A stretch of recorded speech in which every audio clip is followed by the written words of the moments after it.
Hello, everybody, and welcome to my channel. And I'm here to review the March 1988 issue of Pro Wrestling Illustrated, 1987 year in wrestling. So let's get to reviewing.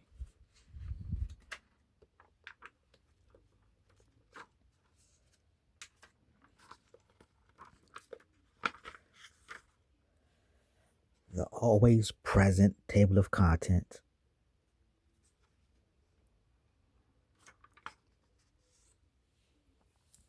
Between the Falls.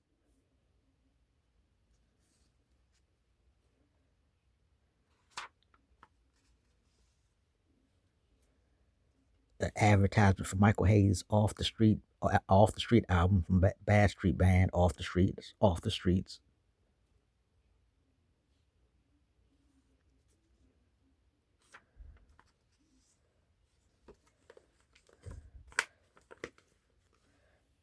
Ringside with Bill Apter, where it talks about Captain Lou is running for the presidency of the United States. But he's not running to actually win. He's just proving that if he can do it, any qualified person can do it. And it also talks about Manny Fernandez beating Billy Travis for the AWA International Championship.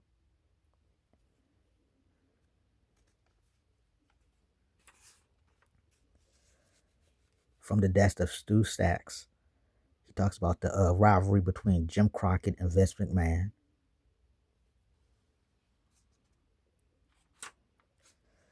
Back issues of The Wrestler, back issues of Inside Wrestling.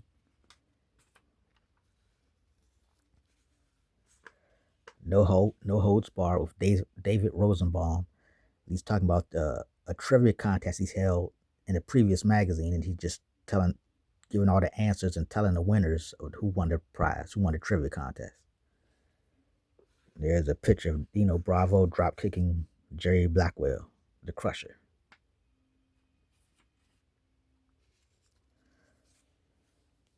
Off the Top Ropes with Eddie Elner, answering fans' questions and talking smack, talking junk, talking crap. Pro Wrestling Illustrated ratings, official ratings. Your top 10. Number 1, the WWF World Champion Hulk Hogan. Number 2, the NWA World Champion Ronnie Garvin. Number 3, Ric Flair. Number 4, the U.S. Heavyweight Champion Lex Luger. Number 5, the UWF Heavyweight Champion Steve Williams. Number 6, the Western States Champion Barry Windham. Number 7, the NWA TV Champion Nikita Koloff. Number 8, Randy Savage. Number 9, the AWA World Champion Curt Hennig. Number 10, the World Class Heavyweight Champion Al Perez. Top 10 tag teams. Number 1, the Road Warriors. Number 2, the NWA World Tag Team Champions Tully Blanchard and Arn Anderson. Number 3, the WWF World Tag Team Champions Strikeforce. Number 4, the U.S. Tag Team Champions the Midnight Express. Number 5, the Hart Foundation. Number 6, the Rock and Roll Express. Number 7, the Islanders. Number 8, the British Bulldogs. Number 9, the UWF Tag Team Champions, the Sheepherders. And number 10, the AWA World Tag Team Champions, the original Midnight Express.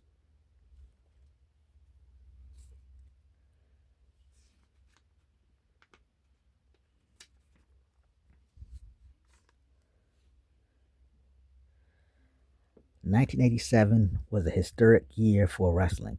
It was the year the NWA and WWF strengthened their standing as the sport's big two. Indeed, as 1988 begins, it's more apparent than ever that wrestling is edging towards a two-party system.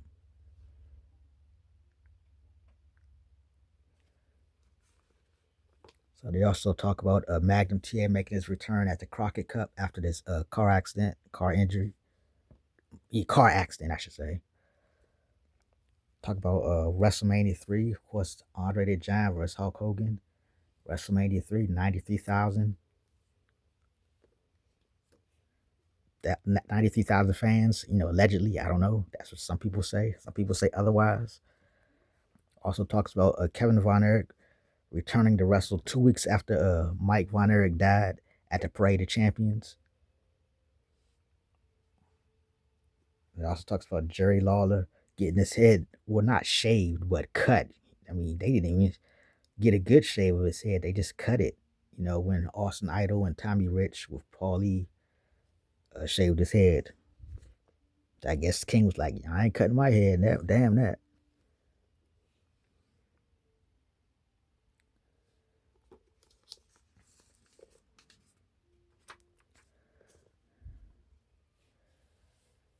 The year in review talks about Mr. T being a ref, coming back to be a referee in the WWF after they got fired Danny Davis. Talks about Mad TV, Mad Magazine, doing a spoof magazine cover on the WWF. Talks about Hulk Hogan with Dolly Parton. Talk about fake Elvis talking about how Elvis Presley is a honky tonk man impersonator. Percy Pringle involved in getting thrown in the mud during the mud pit matches.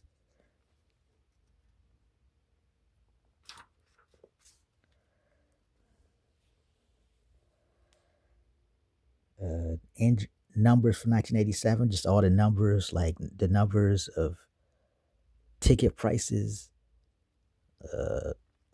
moments before a lawsuit when Richard Belzer sued Hulk Hogan for that when he put him in a headlock and dropped him on his head. Hot properties.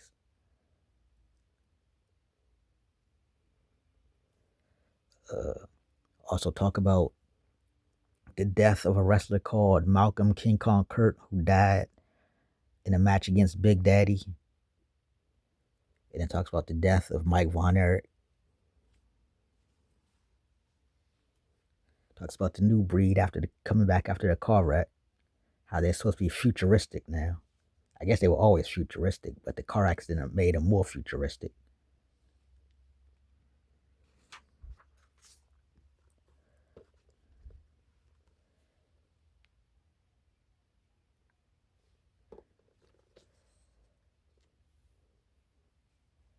Talks about things and wasn't the world just waiting for WWF ice cream bars, another wrestling album, the Funky Like a Monkey tour, Vince McMahon wrestling dolls, Glow, Vanessa Black and the Wheel of Torture, Lasertron, yet another wrestling 900 phone number, and Missy Hyatt as a TV commentator. So, of course, I like Missy as a commentator. So,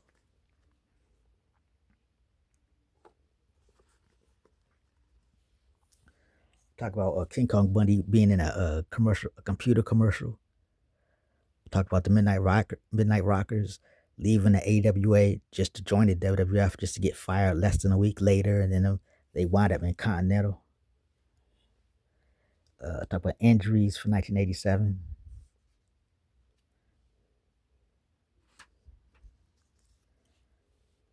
Quotables for 1987. All the quotes that the wrestlers had throughout the year in the magazines.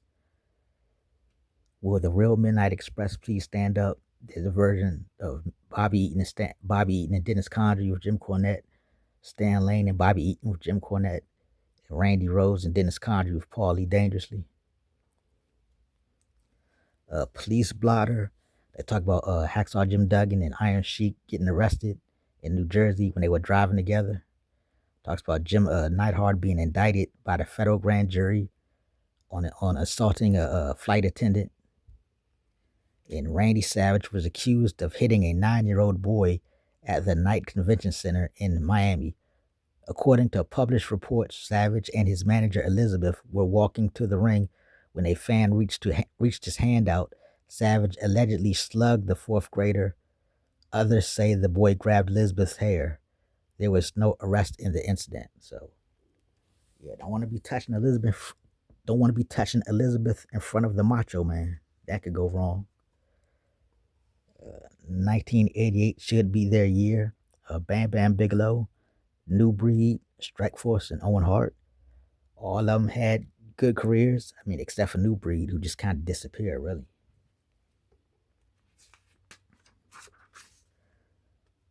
Championship changes in 87. All the titles that changed hand during the year.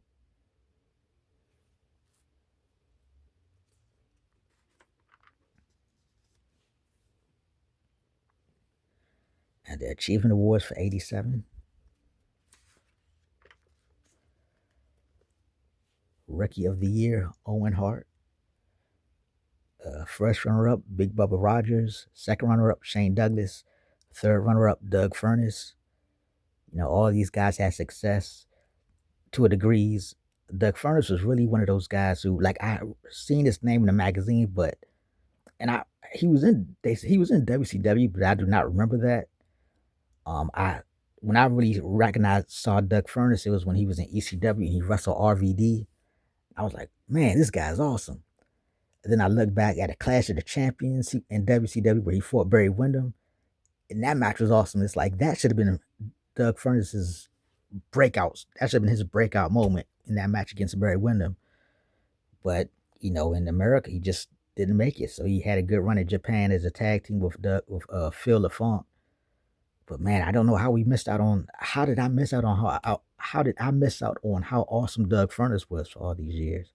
I guess he wasn't good at promos because wrestling wise, he was on it. So I don't know how I missed out on him. But yeah, that match against Barry Windham at the Clash of the Champions, and just amazing. This match against RVD, Phil LaFont and Doug Furnas versus Sabu and RVD. Great matches, man. Doug Furnas should have got his due. He should have had a bigger run in the States. Of course, Shane Douglas had a big run. Big Bubba Rogers had a big run, and of course, Owen Hart had a big run. So, inspirational wrestler of the year, Nikita Koloff. First runner-up, the Dynamite Kid. Second runner-up, Chris Adams. Third runner-up, Superstar Billy Graham.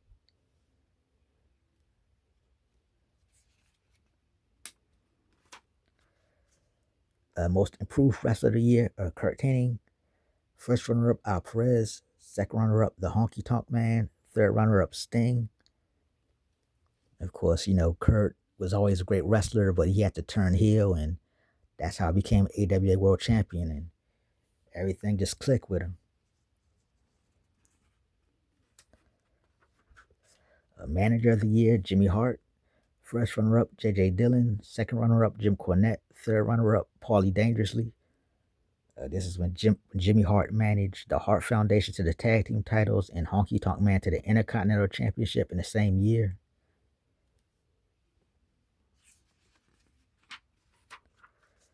Feud of the year, the Four Horsemen versus the Superpowers and the Road Warriors. First runner-up, Randy Savage versus Ricky Steamboat. Second runner-up, Jerry Lawler versus Tommy Rich and Austin Idol. Third runner-up, Brian Diaz versus Kevin Von Erich.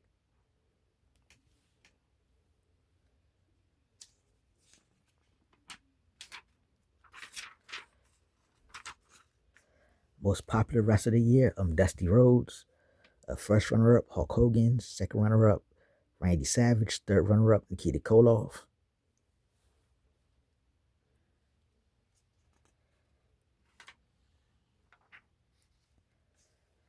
Most hated wrestler of the year, Ric Flair. First runner-up, Andre the Giant. Second runner-up, Honky Tonk Man. Third runner-up, Lex Luger. I thought for sure that Andre the Giant would have won this. He turned his first major heel turn in the States. He turns on Hulk Hogan. And people always like Rick, even though Ric Flair was a bad guy, a lot of people always seem to like him. So I'm surprised that he actually won most hated. And actually, I'm surprised he won over Andre and even the Honky Tonk Man. I figured Honky Tonk would win out over Ric Flair, but Ric Flair, most hated wrestler of the year for 1987.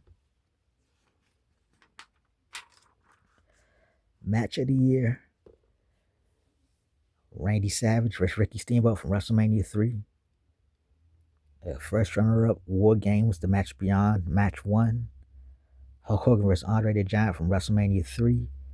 Ron Garvin versus Ric Flair when Ronnie Garvin wins the NWA World Championship from Rick. All deserving of their rankings. There was a match, the Kurt Hennig versus Nick Bockwinkel at Super Clash 2 was really good. I thought that match should have been up there. Like, my three favorite matches were Savage versus Steamboat, Flair versus Garvin, and Hennig versus Bockwinkel. Both of those, that match was good too, but I mean, it's in the votes for others, so it is on the list, but you didn't make the top 3. But all great matches. Tag Team of the Year, The Midnight Express.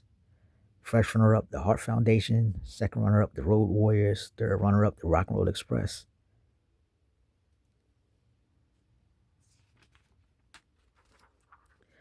Wrestler of the Year, Hulk Hogan. First runner-up, Ric Flair. Second runner-up, Randy Savage. Third runner-up, Steve Williams. This is the first time Hulk Hogan won Wrestler of the Year. For the longest time, for the last 3 years, he couldn't get past Ric Flair. Ric Flair kept winning it. He won it in 84, 85, and 86. This is Hogan's first year winning Wrestler of the Year. In 87, he deserved it because once again, that match against Andre at WrestleMania, just from technically, it might not have been the greatest match technically, but just overall, just a great match, the great look, the crowd, everything was perfect. So Hulk Hogan won Wrestler of the Year in 1987.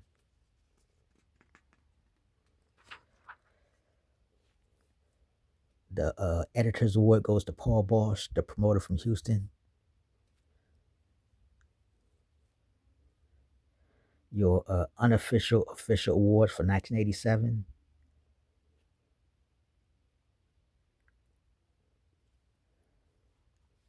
Classic example of scum rising to the top, Ric Flair. Okay.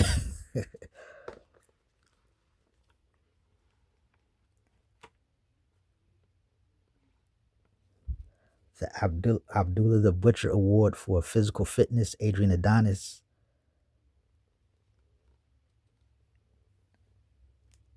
Am I a cheerleader or announcer? Tony Schiavone.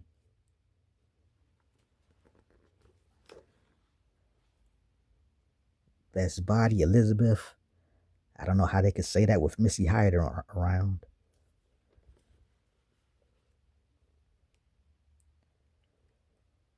Best motto, Road Warriors. We snack on danger and we dine on death.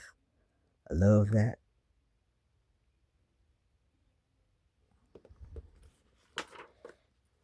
Just some of the, I'm not showing all the awards, but just some of the awards.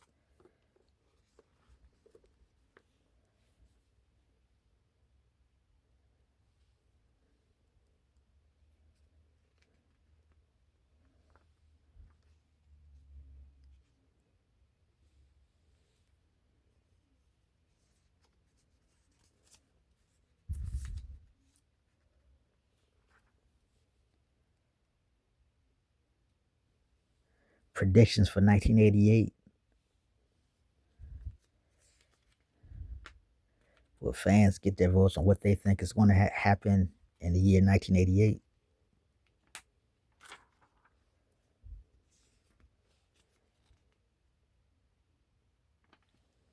Yeah, like I said, I wish these awards, I wish these predictions could be in the newer issues, but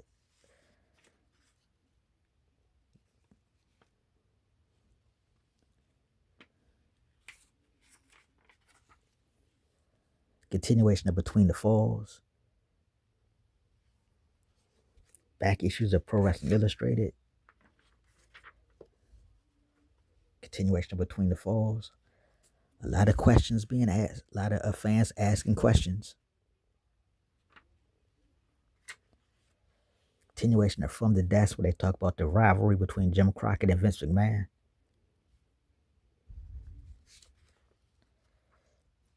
Continuation of Ringside, they talk about Rick Martel and Tito Santana have signed for an ambitious series of title defenses against the Hart Foundation, the Islanders, and Demolition.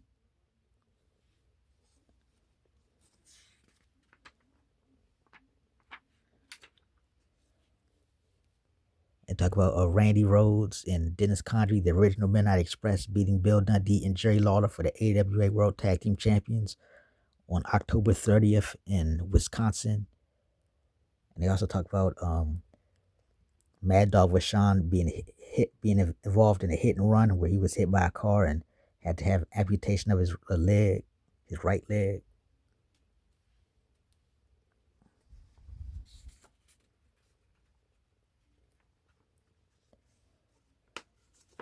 Continuation of No Holds Barred, where they were answering the trivia questions.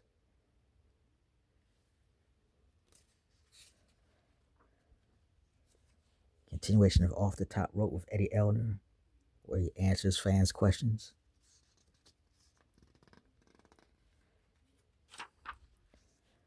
The PWI Index, your wrestler by wrestler guide to the previous year of Pro Wrestling Illustrated and its sister publications. It's just basically where, they'll tell you what magazine the wrestlers have been mentioned in for the entire year.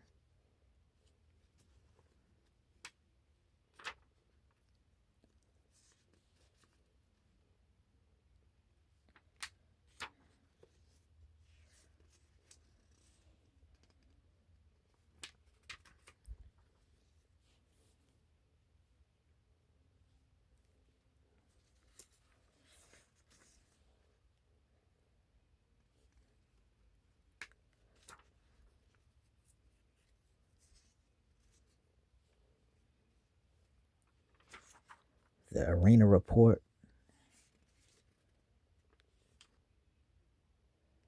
Ted DiBiase takes aim at the WWF World Title. Scheduled a series of matches versus Hogan, Andre Connection Hennett.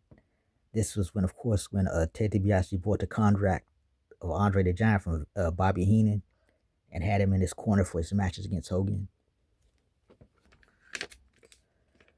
Larry Zbyszko and Baby Doll come to the NWA. And this is, of course, when Baby Doll had that when Baby Doll had the envelope for some photos that was supposed to embarrass Dusty Rhodes, but of course we never found that, never played out because she got fired before we got to find out what was in those photos.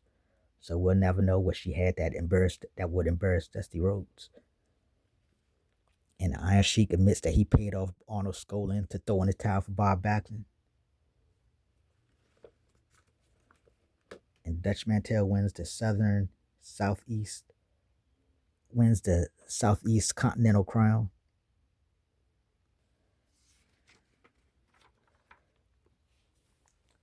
The PWI poll, subject televised wrestling. Is there too much wrestling on TV? 58% says yes, 38% say no, 4% say undecided.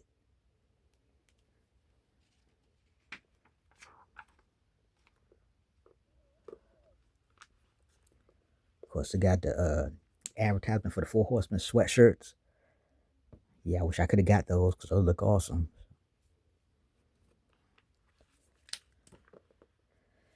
This has been a review of the March 1988 issue of Pro Wrestling Illustrated, 1987 Year in Wrestling.